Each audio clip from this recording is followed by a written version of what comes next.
Hey folks, David Stewart here. Hope you guys are having a fantastic day. Don't forget to grab King Leper Kickstarter down below in the description box. Get yourself a hardback or an ebook copy. It's an epic fantasy tale that I think you'll enjoy. I had a lot of fun writing it and creating it. My music channel is also linked down below because I do want to talk about Guitar Hero today, specifically some, I guess, predictable reactions to somebody setting a record in Guitar Hero. If you don't know what Guitar Hero is, it's a rhythm game. The controller is shaped like a guitar rather than something like the Hatsune Miku Project Diva games where you're just playing on a regular controller. This one's shaped like a guitar, and that kind of triggers people. A little bit of background. This game was huge in the 2000s. I haven't seen a new Guitar Hero game in a long time, but Guitar Hero 1, 2, and 3 were mega hits. The game Rock Band was also a big hit in the 2000s.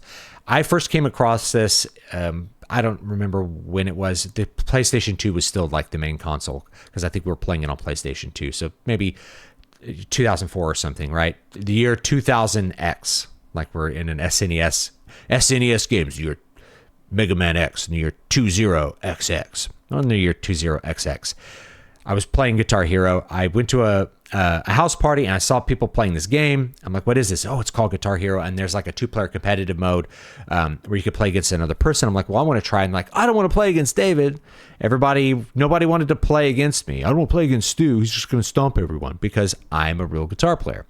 Like my living was playing guitar for a number of years and everyone there knew it. So they thought I was just going to steamroll them. I'm like, listen, it's nothing like the guitar. It's a guitar shaped controller, but those 5 colored buttons and the little flipper, that's not anything like what it's actually like to play guitar. But if you're not a guitar player, then it may feel like a rough approximation to you because you don't really play guitar. And it was true. Like I was able to kind of play, I didn't have really a lot of experience with rhythm games up to that point, but it was fun. And, some people that were really good at the game stomped me like, how are you not better at this? Well, because I play guitar. I don't play Guitar Hero. It's just a different thing. Anyway, world record, Dragon Force Through the Fire and the Flames, 200% speed. Very impressive. What's the predictable response from a guy like Matt Walsh? Why not spend that time learning how to play an actual guitar? Let's take a look at this, because this is pretty insane. Look how fast this guy's going. Look at the focus. Man, the guy's nuts to be able to play with that level of precision, right? First of all, you can't actually play this on the guitar that fast. It's just you'd be beyond the limits of what a guitar can actually respond to, as far as pressing a string all the way to the fret and making the note sound at that speed. It just really would not be possible. Keep in mind, Dragon Force is known for playing really, really, really, really fast. And this is twice as fast as that. Okay. So it's twice as fast as actual Dragon Force, the band known for playing at like turbo Mach speed. So Matt Walsh, why not spend this time learning how to play an actual guitar? Because if he did, no one would pay attention to him, especially not Matt Walsh, who never pays attention to anyone's art, especially if they're a conservative. If they're a conservative art, it's like, where are the conservative artists? I can't see them. Conservatives don't make any art. Buy my ugly children's book. That's Matt Walsh, right?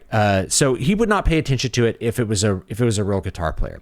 And while he says this, why not spend that time learning to play the actual guitar? My money would be on the fact that without him looking it up, he could not name the guitar players in Dragon Force who actually recorded that song to begin with. He would not know who Herman Lee and Sam Totman are, or he might know that the band is called Dragon Force, but he wouldn't know who they are, or probably what they look like, which means kind of the world here, right? Like this guy is getting some attention, some fame, and some notoriety for doing something that is at the limits of human possibility. But because the game controller is shaped like a guitar, that's the first response. Why don't you actually learn to play guitar? Because no one would pay attention. And Instagram is full of guitar players that, I don't know. This is another thing I see people talking about on YouTube is like Instagram guitar players. And anytime one comes across my feed, I'm like, this is bloody awful. It's terrible. It's someone playing fast arpeggios, right? With ass tone, like the worst tone. It's always terrible tone. Like why does the guitar have to sound so bad while you play fast? Is it just like you have the gain maxed so you can just barely touch the strings to get a sound to come out? Like, what is it? Is it to like avoid the precision of having to press and attack while you play fast arpeggios? Great. I've never found those impressive because there's nothing to it. There's nothing musical to it. It's like, play a bunch of fast arpeggios. I can program a MIDI keyboard to play arpeggios as fast as you want. That doesn't make it sound beautiful or musical, right? If you could listen to someone like Yngwie Malmsteen, who Matt Walsh probably doesn't know who Yngwie Malmsteen is, right? It's not just fast arpeggios. It's not just fast arpeggios. There's melodies. There's all kinds of other figures that are mixed in there. He plays with vibrato. He does everything, right? There's a ton of musicality that goes into Yngwie's playing, or Steve Vai, or Joe Satriani, or any of those guys. There's so much more to playing the guitar than just executing notes correctly and fast. So that's not impressive to me at all, really, to just play fast. It's not, I shouldn't say at all. It's slightly impressive, right? But there's other players who can play fast and it's musical and beautiful, and the speed is there to enhance the music. Like Michelangelo Badio can play really, really fast, but can also play with vibrato and all of the musical touches that you would expect from like a virtuoso violinist, just on the guitar. And he, I think, is a lot more interesting to watch than any of the Instagram guitarists. If you don't know who he is, just look him up on YouTube. He's great. I think he's currently playing for Man of War. Super nice guy, by the way. Absolutely. Every picture you see, it's like Man of War. They're all looking like all very serious, and then you see Michelangelo Badio, and he's just smiling because he's having the best time. He's always he's super serious looking when he plays, but he just loves what he does. He just loves guitar. Like what a huge personality to see like on that instrument is Michelangelo Badio. It may be. Anyway, so yes, if he spent that time playing guitar, no one would pay attention to him.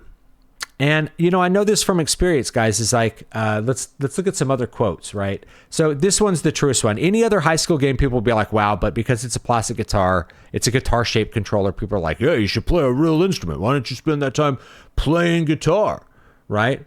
Well, because people can do different things, right? People are more excited to do this game with a super high precision than to play guitar where no one's going to pay attention to them, okay? This is a really good one because this is such a perfect example of why video games are unattractive.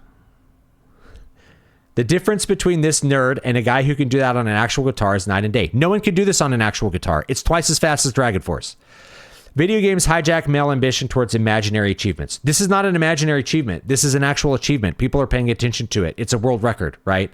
Just because it's not an achievement in throwing a ball further than someone else, or like, it's not an achievement in hitting the golf ball further. It's not an achievement in something like that. Doesn't mean it's not an achievement. It's obviously an achievement, right? There's no one else who could do this. There's no one else with the capacity to do this. Same thing with speedrunning, okay? What people choose to engage in to try to maximize, try to be a maximum at, that's up to them. And I say more power to him. And I pay attention to this guy because he's doing Dragon Force at double speed, and it's really cool, right? But here's the other thing too, is that this idea that you're going to attract women by playing guitar. Let me just dispel this myth for you for all time. Now, I am married. I play guitar. I am married. I was able to attract a mate. Did my guitar playing attract my wife? Well, it's one of many factors that adds up to me, but it is not going to make the difference if the other things are not in line. So I'll just give you a little piece of like, I don't know, dating advice. I hate to be that because I'm not in the dating market, but yeah, guitar playing is attractive if you are already attractive. So if you're already good looking and you already have your shit together, then being able to play guitar is a definitely good bonus. Women will like that you're artistic or that there's something that you can express skill on. But it doesn't have to be guitar. It could be something else. It could be like, well, he's really good at playing softball. He's a really good soccer player, and he's in shape, right?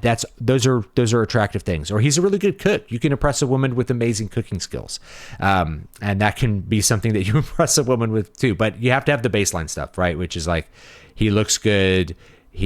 Life is together, right? Then yeah, it's a bonus. And I know from experience, like, if I were to the women who are attracted to me for being a guitar player in the 2000s were not the women that I really wanted to marry, because they just assumed that I was broke as a joke. They didn't really care about me playing guitar until they heard that I made money playing guitar. And then they're like, how much money?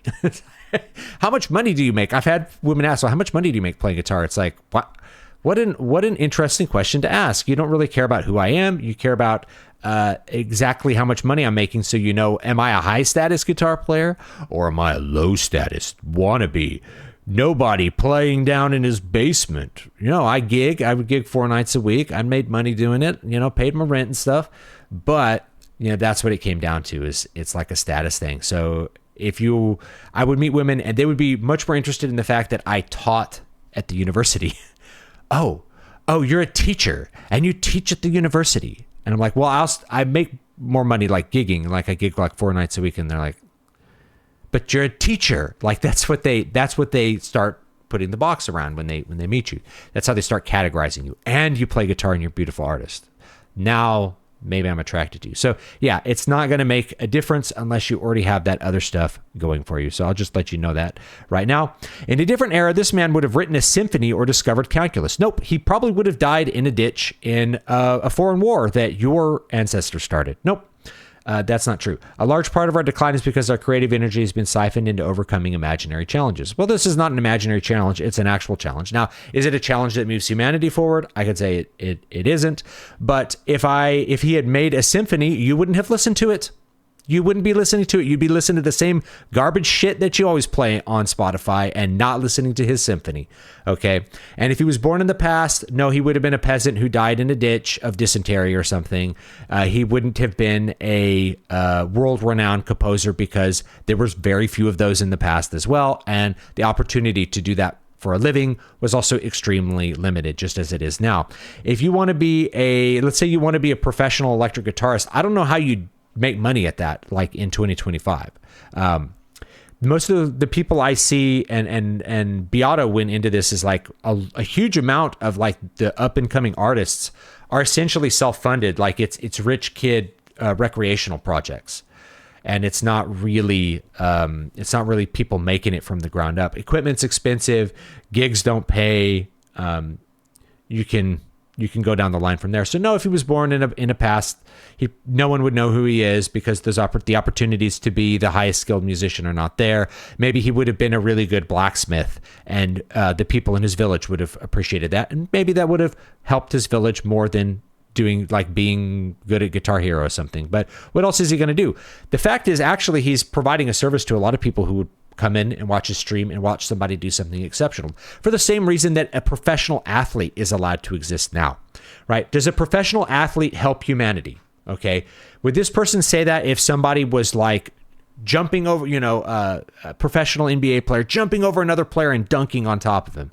In a past life, this guy wouldn't be slam dunking basketballs. He'd be doing what exactly? What would he be doing? The fact is, we live in a time that affords us the ability to have professional athletes, people that we enjoy watching simply because they are really, really, really good at what they do. And this is in that same category. Esports, to the extent that people care about it, that's what this is.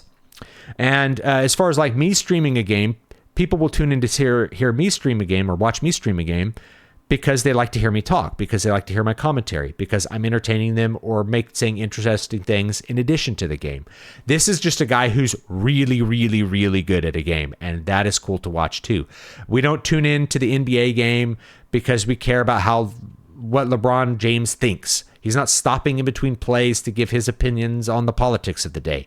Okay, we're there to watch him be really, really good at basketball. Okay, people would love to go with, the team that couldn't pack the house on a normal night would pack the house when the Bulls were in town in the 90s because people wanted to see Jordan and Pippen. They wanted to see that team like be amazing. They wanted to see athletes that were really good at what they did. And it's the same idea. So this is the same thing as professional athletes, right? Do professional athletes move society forward? No, but people are paying them for a service, and that's usually going to be good enough. Anyway, that's pretty much all I have to say about that. You can predict all of these, this is locking in. He could have spent those 9 months liking my tweets instead. I hate the idea of like appealing to alternate utility when somebody achieves something. If you see like a beautifully carved, you see a beautifully carved table, you don't think, what this person should have been doing is should have been working in finance. And in fact, if he had spent that time playing actual guitar, Matt Walsh would have said, you should be working in the salt mines of North Dakota or wherever, paying a mortgage for your 5 mixed race stepkids. Why don't you do that? You're not helping society by playing guitar. You need to be working for a living. You need to be buying a mortgage in rural America where you can afford it. And then you need to be paying for someone else's kids, right? I wouldn't say he would say you have to pay for someone else's kids, but there's so many like conservative people that's their commentary is like, you need to be stepping up. It's like, no, people have liberty to not do that. But that's a really common thing. Oh, you're spending your time on art. I'm spending my time writing books. Why aren't you working for a living? Why aren't you working? Why aren't you doing productive? Why aren't you in the salt mines dying? Why aren't you digging coal and dying of black lung disease so you can provide for our society and provide for children? This guy might actually provide for children just fine on his like streaming thing, you know? We don't know. I don't know. But this is what he chooses to do, to be excellent at, and he's excellent at it. And I say more power to him. And if we enjoy watching a world record that's very impressive be done, I say it's great. So leave me your thoughts down below. I'll see you all next time. Don't forget to check out my Kickstarter down below, King Leper. I spent my time making this book. I could have spent that time digging up salt. I could have spent that time digging ditches for minimum wage, but instead I chose to write a book, and you can read it, and I would love for you to read it, and you can buy a hardback or an ebook. It's all down below in the description box, and I really appreciate everybody who's back so far. I'm going to work hard. I'm going to live stream how I'm going to do a lot of the design for the book, and I'm going to draw the maps live and stuff for you too. So you'll get that. You'll get an extra little bit on how the sausage is made, I guess, which I've been doing with the live writes on Wednesday, Friday. I finished up a whole book on Friday. That was great. So thanks for joining me and finishing off that book live. I wrote that entire book live on stream, an entire book. How many people tuned into that stream? 15, 20 people sometimes. That's great. I'm really excited to have those 15 and 20 people care about stepping in and listening to my guitar music and listening to me type and give commentary while I write the book. That was really big. But did Matt Walsh pay attention to that? I'm making art live. No, right? I'm not going to get quote tweeted by Matt Walsh. Instead, he's going to quote tweet the guy who did like an insane achievement and say he should have been doing what I'm doing. There you go. Have a great one, and I'll see you all next time.